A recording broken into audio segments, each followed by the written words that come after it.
My name is Grace Anderson, and at 31 I was working 3 jobs and still rationing gas money the week I found out my grandfather had been sending me money every month for almost 4 years. $7,000 a month by the end. I never saw a dollar of it. I was an ER nurse pulling night shifts, picking up weekend agency work, and teaching a CNA class on the side. And I still counted quarters before payday. I'd been drowning so quietly for so long that nobody at that table thought I'd ever look up. So when my grandfather smiled at his own birthday dinner and asked how my check was treating me, I almost choked on the answer. What my mother did with that money was bad. What she signed to keep it coming was a crime.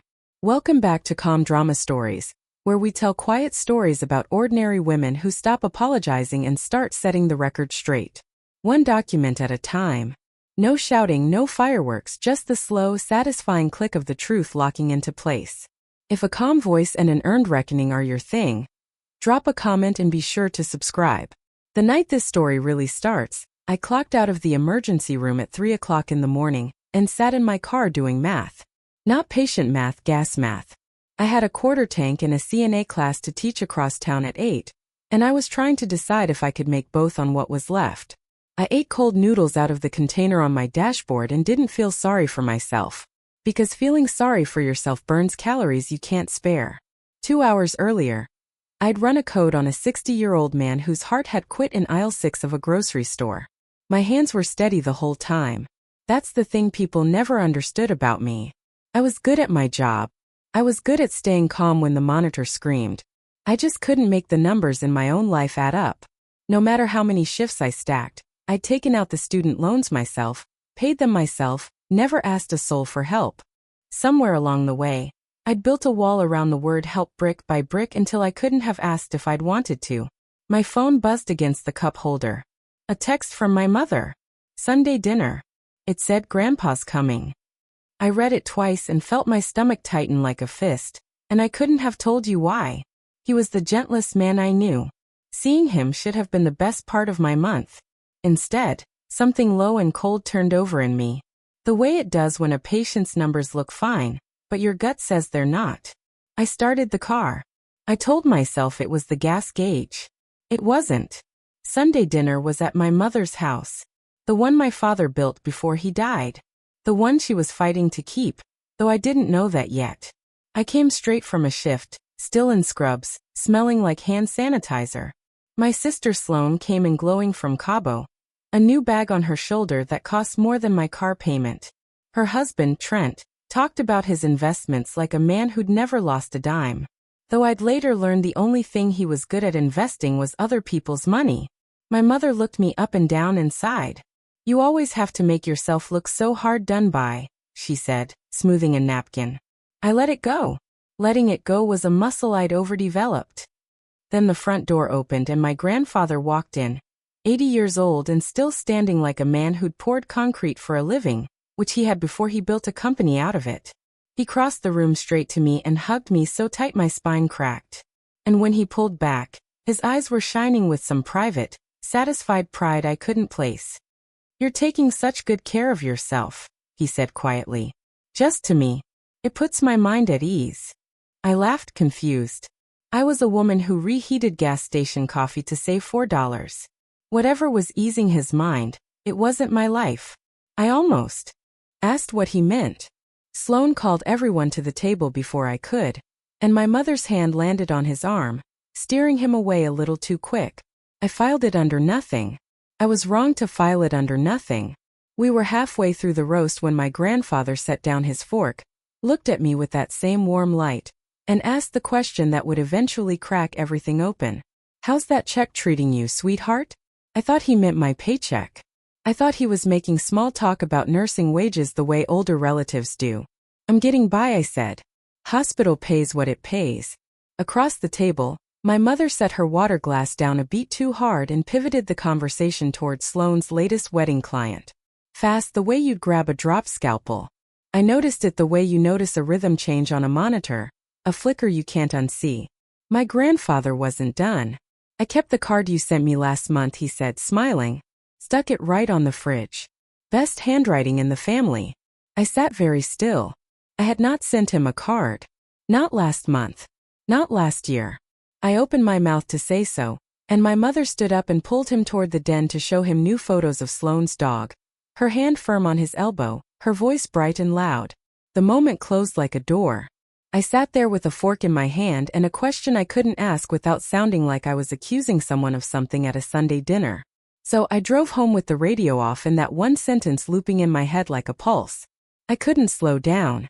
How's that check treating you? Which check? I told myself I was tired. I'd been telling myself I was tired for about 4 years. The next morning, the mail told me I wasn't tired. I was robbed. The envelope was thick and official and addressed to me at my own apartment, which was strange because nobody official ever wanted me badly enough to find me.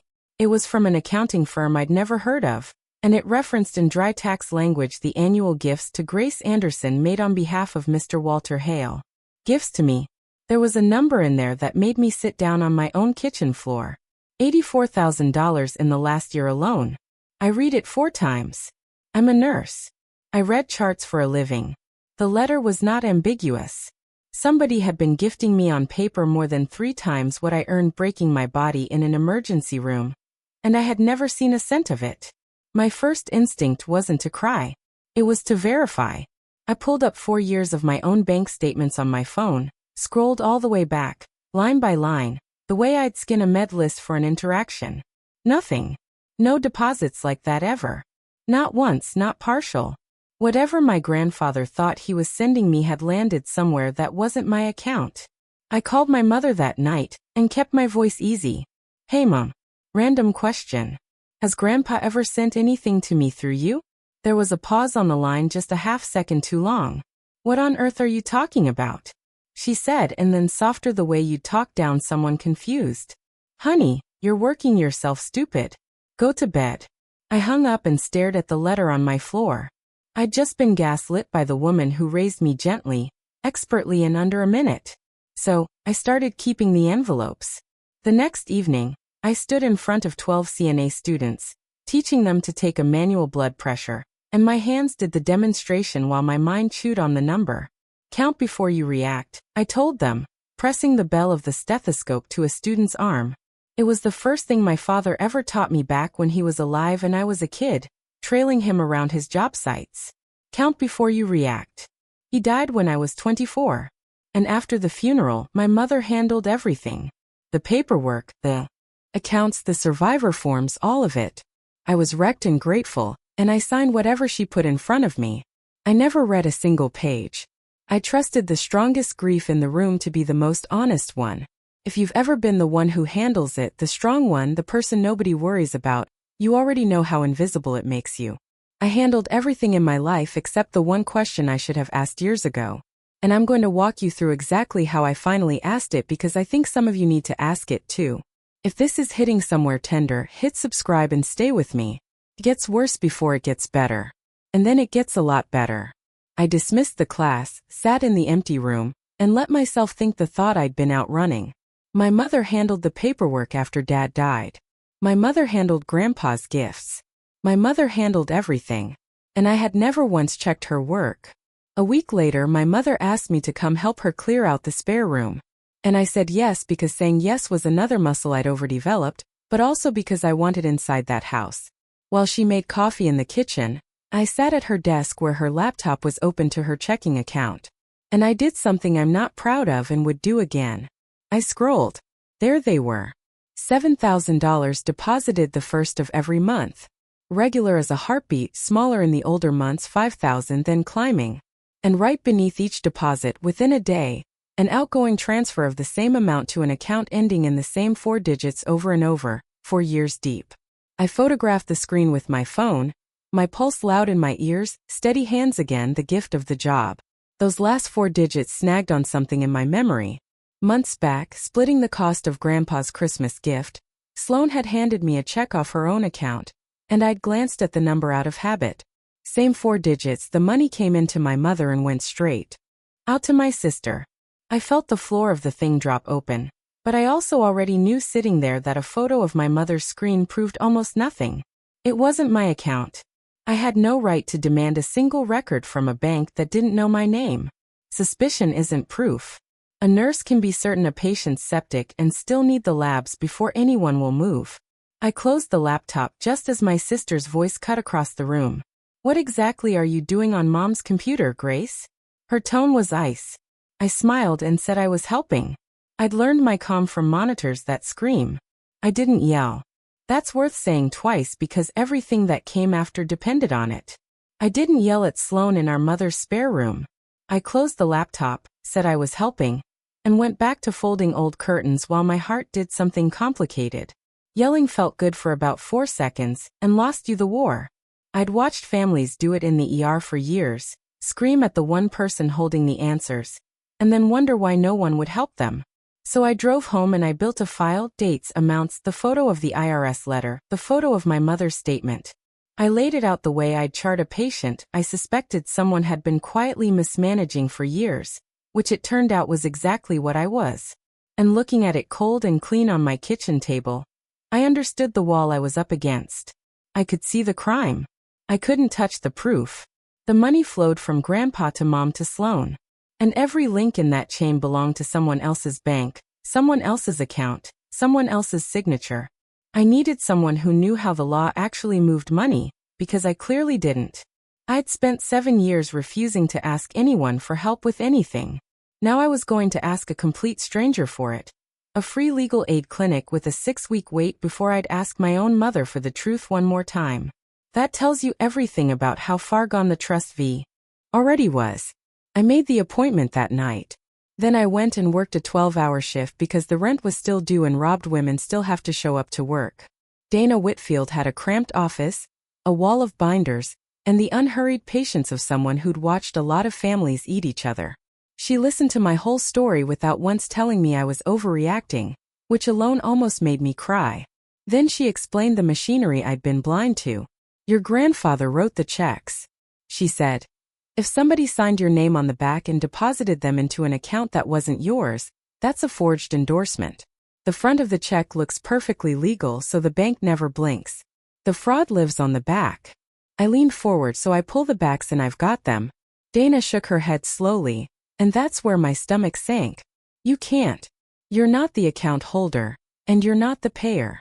Only the person who wrote the checks, your grandfather or law enforcement, can make that bank produce the endorsement images. I sat with that. So, I need him to believe me, I said, before I have the proof that would make him believe me. Dana nodded. That's the trap they built, whether they meant to or not. His trust in your mother is the lock.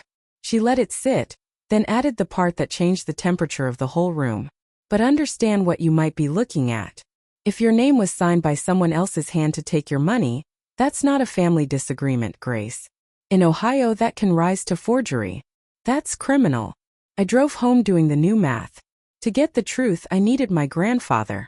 To get my grandfather, I had to get past my mother. And she had spent 4 years standing exactly between us, holding his arm, steering him gently away from me at every single table. 2 days later, my mother called. Sweet as pie with an assignment. Grandpa's turning 80 next month, she said. We're throwing him a big dinner at his house. The whole family, his old friends. You'll handle the flowers, won't you? You're good at the small things. The small things. I held the phone and looked at my file on the table, and understood with a clarity that almost felt like calm exactly what I'd been handed. Every person who mattered would be in one room. My grandfather, my mother, Sloan, Trent, aunts, cousins, his oldest friends, witnesses. You cannot rewrite a story that 30 people watched happen. Of course, I said I'd love to do the flowers. In the family group chat, Sloan was already posting photos of the venue she was arranging, the linens, the catering, the string quartet, planning a beautiful evening with money that had come out of my grandfather's account meant for me. I looked at those photos for a long time.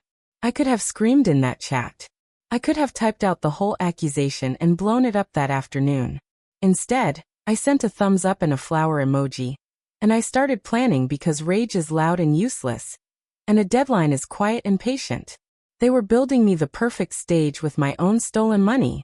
The least I could do was show up on time. I let them plan. It is a sentence I'd repeat to myself for weeks because I needed the audience. There was just one problem standing between me and that room. I still couldn't prove a thing without my grandfather. And my mother answered his phone. Now before I went around my mother, I gave her one chance. I tell you that not to make myself a saint, but because it mattered to me later that I'd offered her the door first. I stopped by alone on a weeknight and found her at the kitchen table. "Mom," I said gently, "is there anything you want to tell me about Grandpa's money?" I watched her face do the math I'd done a dozen times now. Watched her decide. She sat down her tea.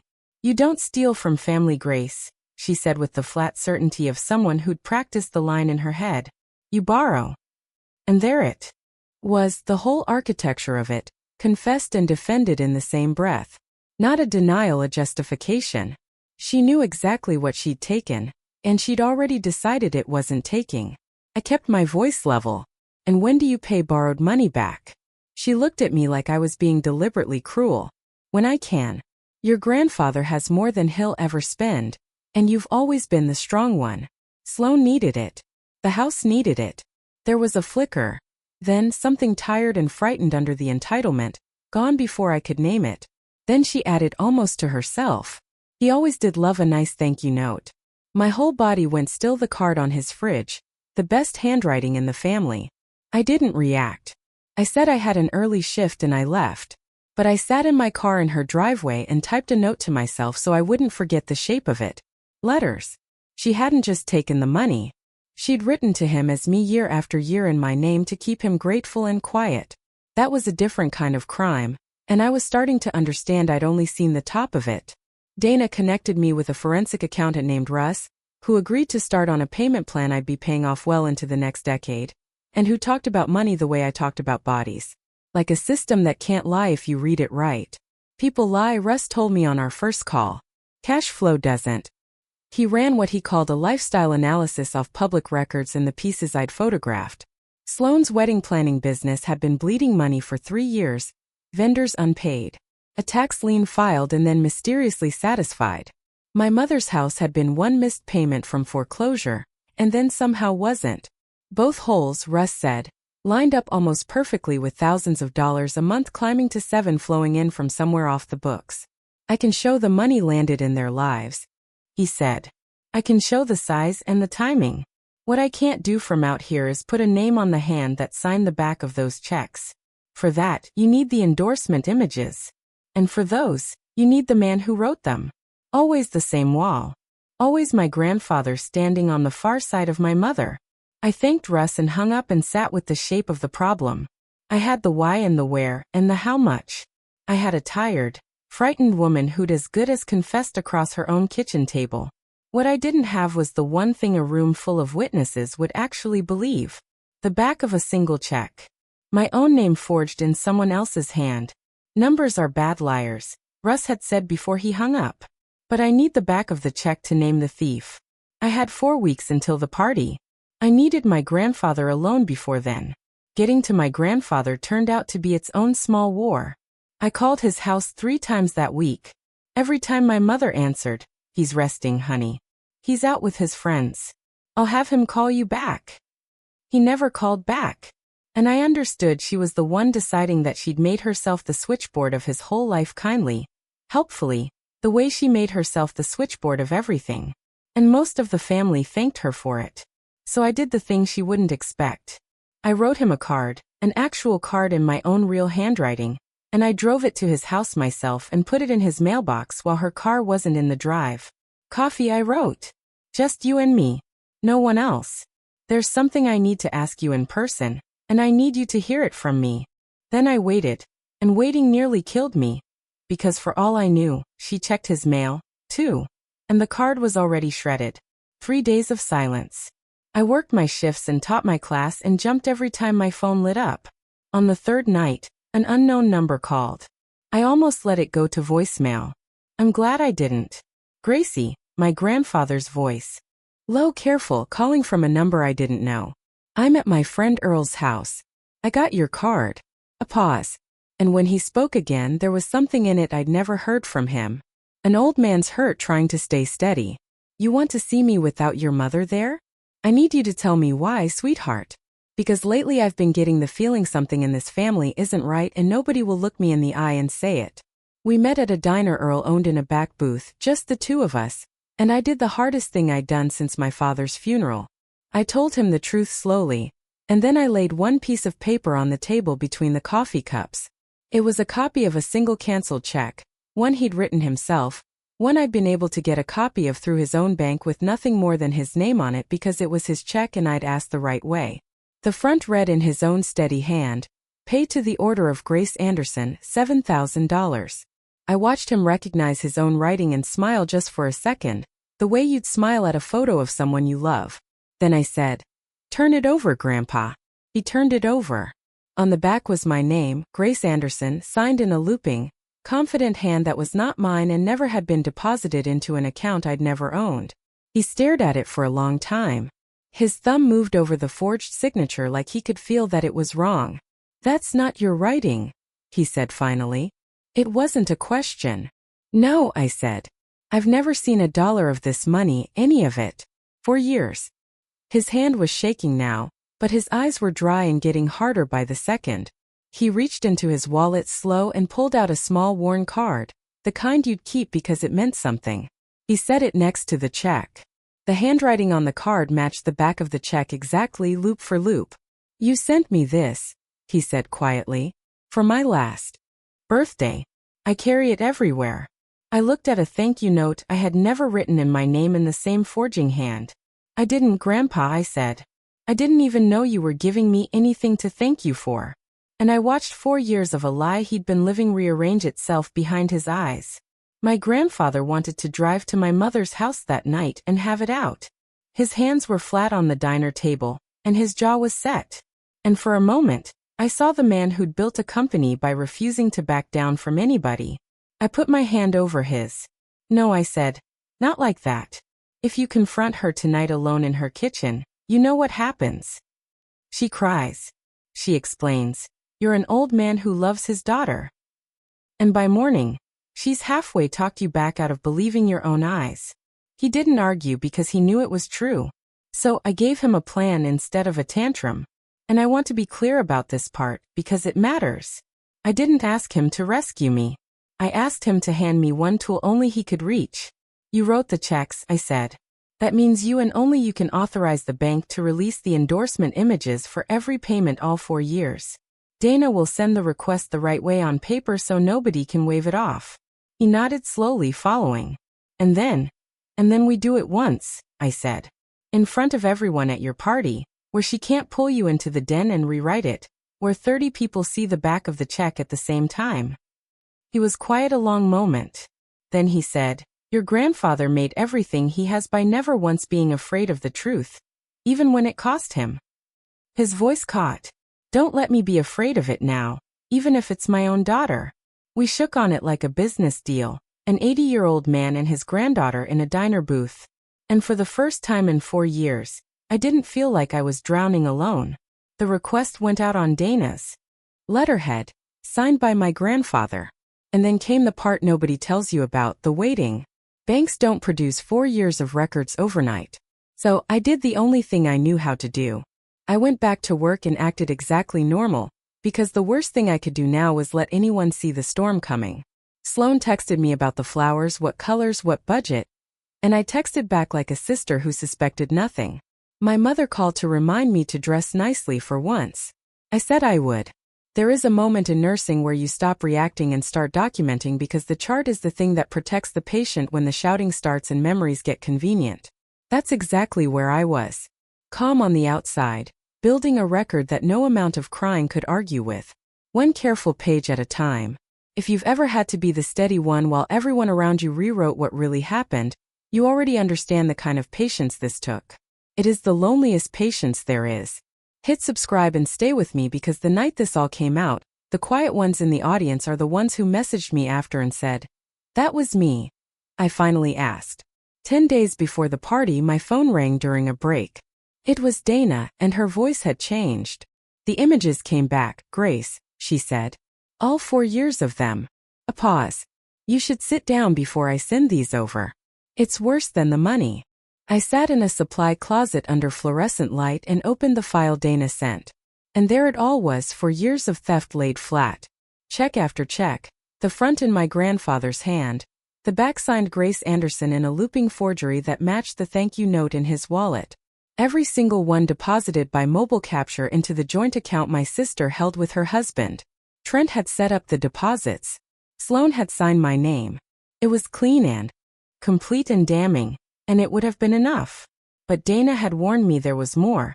And the more is what turned my stomach. The endorsement images weren't the end of it. My grandfather's gifts had been administered through an accounting firm the whole time. And once he authorized the release, they handed over their correspondence file along with the payment records. Folded in. Among those records were notes the family had sent over the years, requests, updates, thank yous, and several of them were written as me in that same forging hand.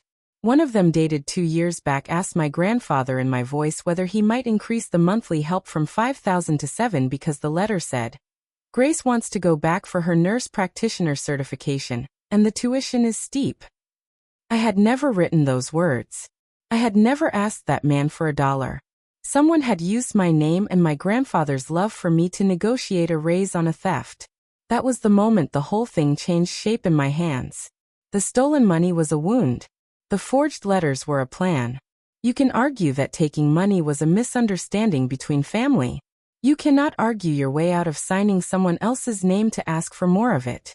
That signature repeated escalating was the difference between a family fight and a felony.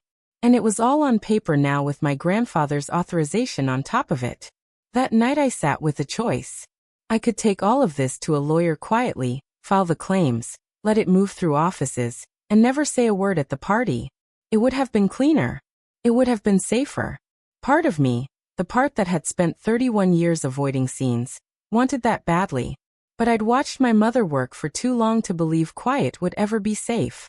If I did this behind closed doors, she would be the one to tell the family what happened.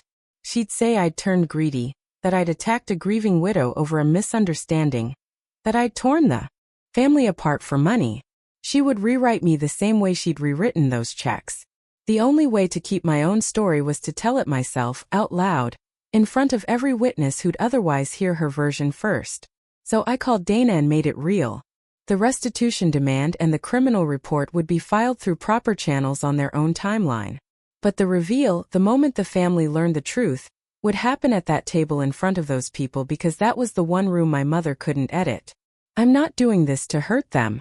I told Dana and I meant it. I'm doing it so they can't keep doing it to me. She was quiet, then said, Bring only what you need. A wall of paper looks like a vendetta. 3 checks look like the truth. I wrote that down. 48 hours to the party. I had a folder, a calm I'd earned the hard way, and one grandfather who'd promised me he wouldn't look away from the truth, even when it wore his daughter's face. In the 2 days before the party, my family did what they always did, which was make it easier for me to do what I'd decided. Sloan posted a story showing off an extravagant surprise gift she'd bought our grandfather. A watch that cost more than I made in a month. Paid for, I now understood, with his own redirected money. She captioned it about how family is everything. I looked at it for a while and felt the last of my hesitation burn off clean. Then my mother called with her final instruction. Wear something nice, Grace, she said. Not your work clothes. This is your grandfather's night. Don't make it sad. Don't make it about you. I almost laughed. For 4 years they'd made my whole life about them. About Sloan's lifestyle in my mother's house. Built on money meant to keep me from drowning. And now I was being warned not to make a single night about myself. I'll dress up, I said. Promise I'll look nice. It was the truest thing I'd said to her in months, and she had no idea. She wanted me presentable. She wanted me to blend into the wallpaper of her perfect evening, and pass the flowers and stay small. I hung up and laid out the one good dress I owned, the navy one I wore to funerals and interviews, the dress you put on when you need people to take you seriously. She'd asked me to be presentable. I intended to be unforgettable. Then I sat down and went over it all one more time. The checks, the letters, the order I'd lay them down, the way I'd say it. Calm, short sentences. Let the paper do the shouting. The afternoon of the party, I came early to set up the flowers, and I found my mother alone at her kitchen table. And for one moment, I almost lost my nerve. She didn't hear me come in. She was sitting with a stack of bills spread in front of her, foreclosure language visible at the top of one. Her reading glasses pushed up into hair that had gone grayer than I'd let myself notice. She looked old. She looked tired in a way that went past one bad night. She looked like a woman who was losing. And for a breath, I saw her not as the architect of 4 stolen years, but as my mother, drowning in her own way. And the part of me that had spent my whole life forgiving her surged up hard. She glanced up and saw me and didn't bother to hide the bills. "You don't know what it's like," she said quietly, almost to herself. "To stand to lose the house your husband built with his own hands." I wasn't going to let it go. I couldn't. For 1 second, I almost folded. I almost said it could wait. That we'd find another way. That I understood. Then I remembered counting quarters in my car for gas, while she kept her house with my money. I remembered 4 birthdays where she'd warned me not to make it about myself. I remembered a thank you note I never wrote, asking for more. Her desperation was real. It still wasn't a defense. "I know what it's like to lose things, Mom," I said evenly. "I've been losing them quietly for 4 years. And I went to arrange the flowers, my hand steady, my heart a closed fist. The way it has to be when the work matters more than the feeling. An hour before guests arrived, my grandfather found me in the dining room, and we ran it one last time. 2 conspirators in good clothes. He'd done his part exactly as I asked. He had invited his longtime attorney, a careful gay man named Holloway, to attend the dinner as a guest, which broke no rule and meant there'd be someone in the room who understood precisely what we were looking at and could say so out loud if it came to that. "He'll just be a friend at the table," my grandfather said, "until he isn't." I'd brought my folder, and I'd taken Dana's advice to heart. I wasn't going to dump 4 years of records onto a birthday table like a crazy person with a grievance. I'd pulled 3 checks, the front and the back of each. The cleanest examples, the forgery unmistakable enough to land. Not so much it looked like an ambush. The rest, including those letters, stayed in reserve. I didn't bring everything, I told my grandfather. I brought enough. He looked at the slim folder in my hand, then at me, and something proud and sad moved across his face. "Your father would have done it just like this," he said. "Quiet, careful once." I had to look away so I wouldn't cry before I'd even started. He squeezed my shoulder. After the toast, he said, "I'll ask you the question I always ask, the check question. You take it from there." It was the krillest, kindest piece of the whole plan. That the warm line he'd asked me 100 times, the line my mother had spent 4 years steering him away from, would be the thing that finally opened the floor. The doorbell rang. The first guests were arriving. I straightened the navy dress and went to greet my family with a smile. I should back up one night, because the evening before the party, I almost talked myself out of all of it. And I think you should know the steady one wobbles too. I called Renee, the charge nurse who'd trained me, the closest thing I had to family that shared my blood with no one. I told her everything in a rush in my car outside the grocery store. When I finished, she was quiet. Then she said the thing I needed. "Burnout isn't a badge, Grace. Neither is silence." I told her I was scared. Not of Sloan, not of my mother, but of becoming the thing they'd surely call me. The one who blew up the family. The ungrateful daughter who chose money over blood at an old man's party. What if I'm the one who breaks us? I said. Renee didn't miss a beat. "Honey, they broke it 4 years ago. You're not breaking the family." She let that land. "You're just turning on the lights." I sat with the phone against my ear, and the grocery store sign buzzing pink in my windshield, and felt something settle in me. She was right. I hadn't forged a single signature. I hadn't taken a single dollar. I hadn't lied to an old man about a granddaughter who loved him. All I was going to do was put the truth on a table, and let people see what had been done in the dark in my name for years. That wasn't destruction. That was a light switch. I thanked Renee and drove home and slept. Actually slept for the first time in weeks. Tomorrow I'd flip the switch, and the room they had built with my money would finally have to look at what it was standing on. The party was beautiful. I'll give them that.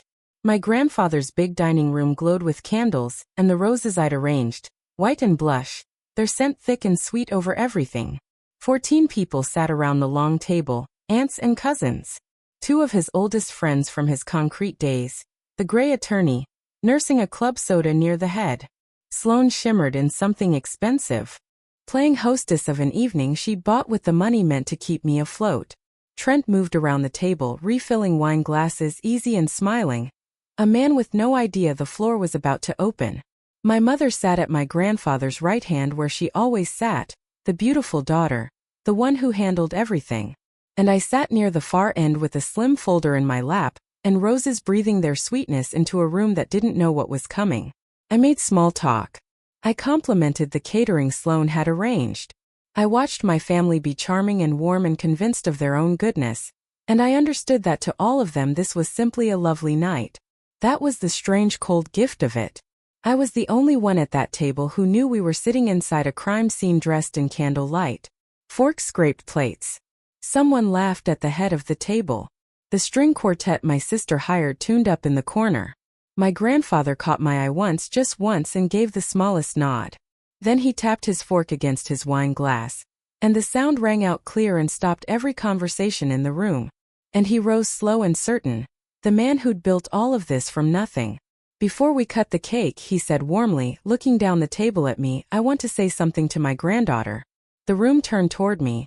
14 warm faces lifted in the candle light, glasses half raised, ready for the kind of sweet toast that ends with everyone dabbing their eyes. My grandfather looked at me and his voice was as gentle as it had ever been because he was a good actor when the truth required it. And he asked me the question he'd asked me 100 times, the one my mother had spent 4 years steering him away from at table after table. How's that check treating you, sweetheart?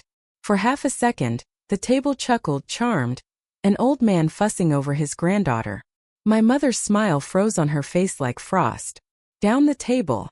Sloane's eyes snapped to me, then to our mother, then back. Quick as a struck match, I set my wine glass down.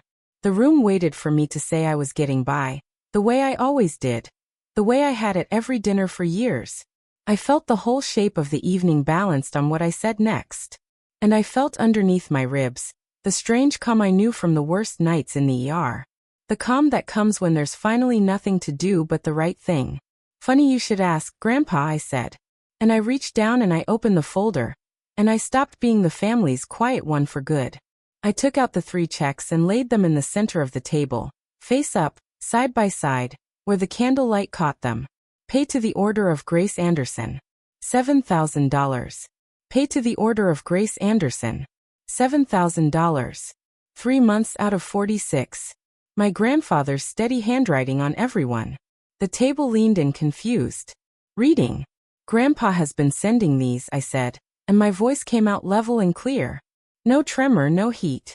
$7,000 a month lately, for almost 4 years to help me through. I let that sit one beat. I never saw a single dollar. My mother's chair scraped back an inch. Grace, she said, her voice climbing into that warm managing register I'd heard my whole life. This is not the time. You're confused. Let's not do this at your grandfather's. Turn the check over, I said. I didn't raise my voice. I didn't have to.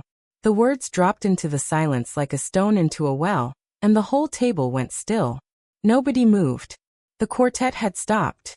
My mother's mouth was open. And my grandfather, standing at the head of his own table on his 80th birthday, reached down with a hand that did not shake at all, picked up the nearest check, and turned it over so everyone could see the back. There was my name, Grace Anderson, signed in a looping, confident hand that anyone who knew me knew at a glance was not mine, deposited into an account that was not mine again. The candlelight shook on the paper. Somewhere down the table, an aunt drew in a breath. My grandfather read the forged signature out loud, slow, every letter. And then he read the account number beneath it. And then he lifted his eyes and looked, not at me, but at my sister. Sloane, my grandfather said very quietly, holding up the back of the check. Is that your account number? The whole room had gone so still I could hear the candles. Sloane's face had drained to the color of the tablecloth.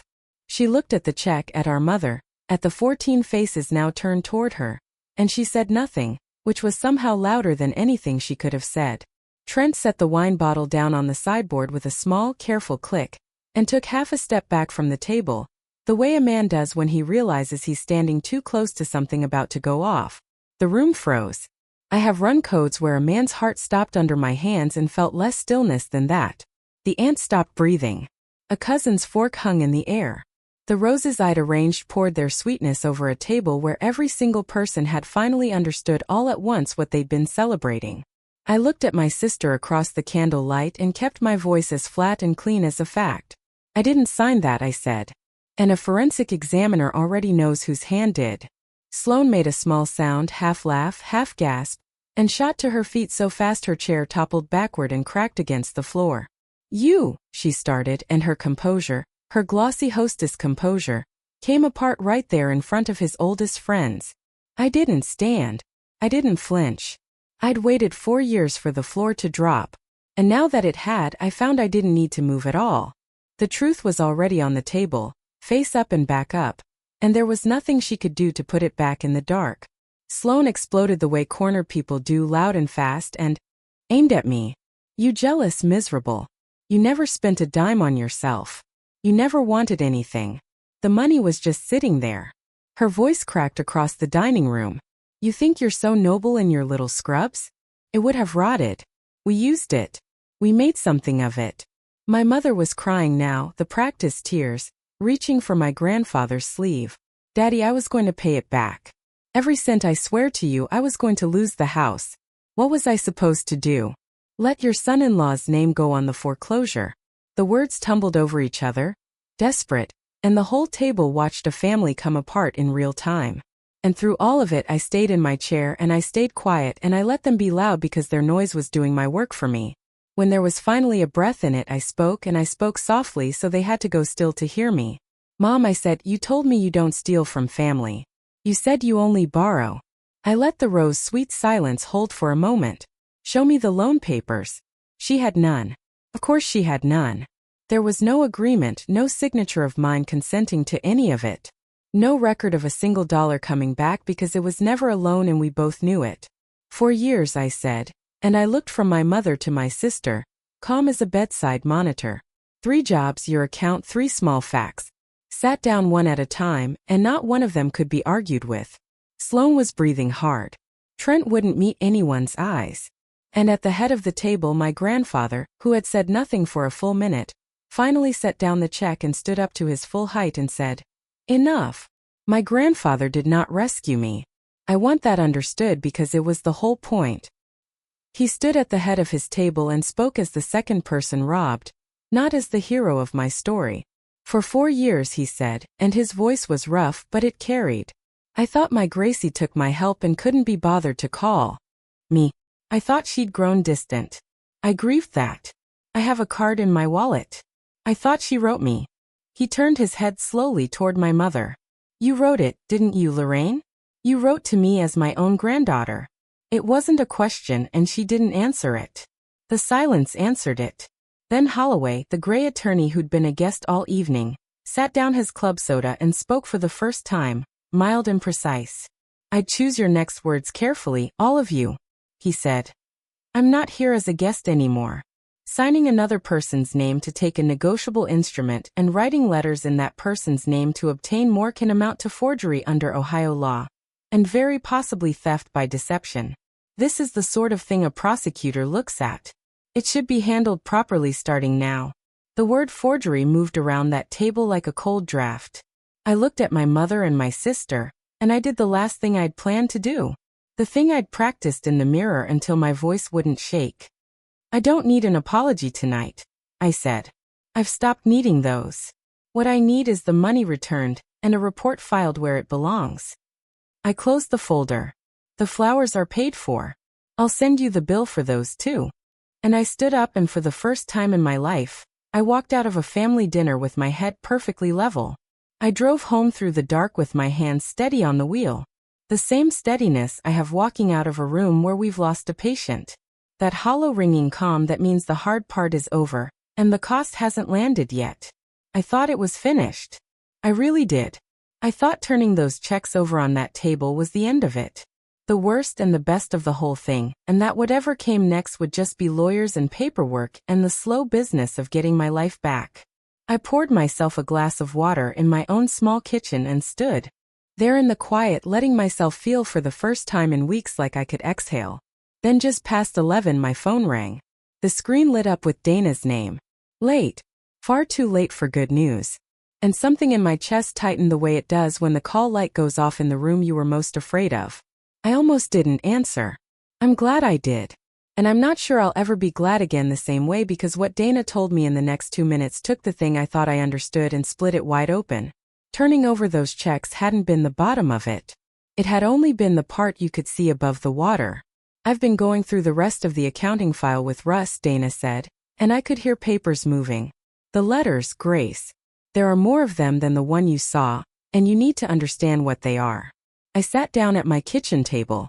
Over the 4 years, someone wrote your grandfather a steady stream of notes in your name, thank yous, updates about your life that never happened, and requests. She paused, including the one raising the monthly amount from $5,000 to $7,000. But there's another more recent asking him to consider advancing 6 months at once for a nurse practitioner program you were never enrolled in. I closed my eyes. So it wasn't a one-time grab, I said. No, Dana said. It was managed. It grew. Every time he might have wondered, a letter in your handwriting, your forged handwriting, reassured him and asked for a little more. That's not borrowing money that happened to be sitting there. That's a pattern of using a forged identity to extract escalating payments. The checks alone, a sympathetic person might call a family mess. The letters are the part no one can explain away. They show intent. I sat in my quiet kitchen and understood finally all the way down what my mother had built. Not a moment of weakness, a 4-year operation running on my name, and an old man's love designed to keep the money flowing and growing and to keep me drowning quietly, so I'd never look up and ask, "What happens now?" I said. Now, Dana said gently, it stops being something they can settle around a kitchen table.